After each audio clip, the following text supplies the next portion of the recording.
And today, of course, is the last day to get out and about and not have to deal with the dangerous cold or, of course, the snow that's coming our way as we get into tomorrow. So if you need to run any last minute errands, tonight is going to be your best bet. Not tracking a whole lot of active weather at this point. We do have lots of clouds across the region, but aside from that, we're still pretty mild even when it comes to the temperatures. We have temperatures right now still pretty warm ahead of the system where all of that cold air is already starting to push in is off to our north and west. Bismarck back to -15. Great Falls -21. Here at home, we're still holding on to the upper 30s and 40s across the area. Union City coming in at 46, Paducah at 48, Marion, Mount Vernon, Sparta all at 37 degrees. So again, moral of the story, if you have anything you need to do, tonight is going to be your best bet. You may get a little bit of time early tomorrow morning, but it'd have to be pretty early because as we get into the late morning, that threat tracker bar is going to jump up as we track that rain and snow making its way in. That's going to lead to dangerous travel, especially locally on the roadways, certainly through Thursday evening.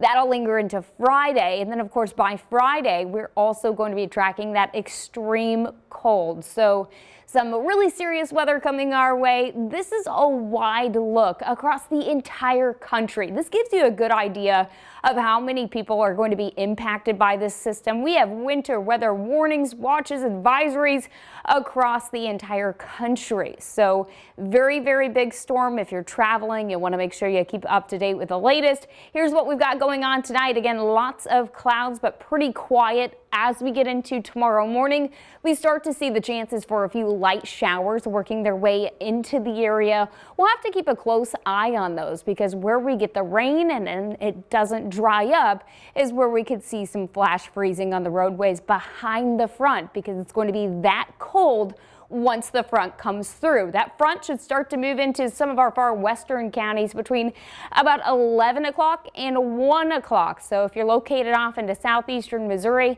you'll probably want to be where you need to be a little bit earlier than the rest of us. That front will start to rush to the east. By the afternoon, we've got widespread snow across the area. And it's not just the falling snow that we're worried about and the slick conditions. It'll also be very, very windy. This will blow the snow around. That'll limit visibilities, near whiteout conditions at times.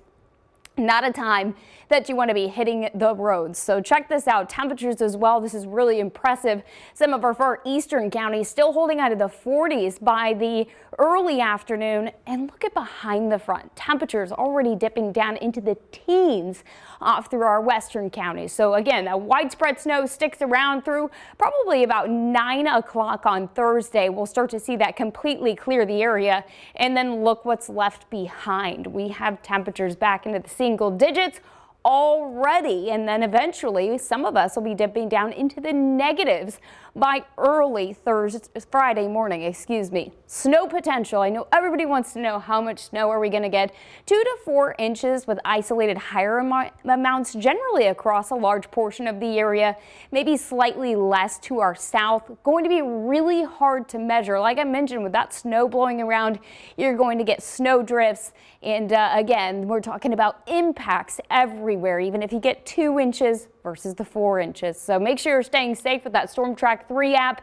Check out these temperatures. -2 is the forecasted actual temperature by Friday morning. We stay in the single digits for lows Saturday into Sunday, not making it back into the double digits until Monday. Along with that, we're talking about those wind gusts that are running between 35 and 45 miles per hour, dropping the wind chills to more than 20 below for many of us. That is dangerous. I know a lot of folks will probably want to get out and play in some of that snow.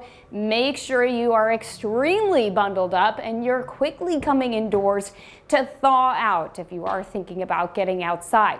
Positive note, I know a lot of folks want White Christmas.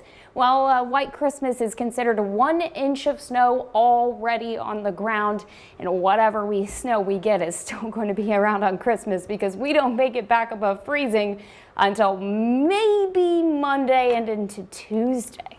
At least there's a warm up inside. True. There is. Some 50s coming. That'll feel like summer. Oh, we like that. Yeah. Okay, thanks, JC.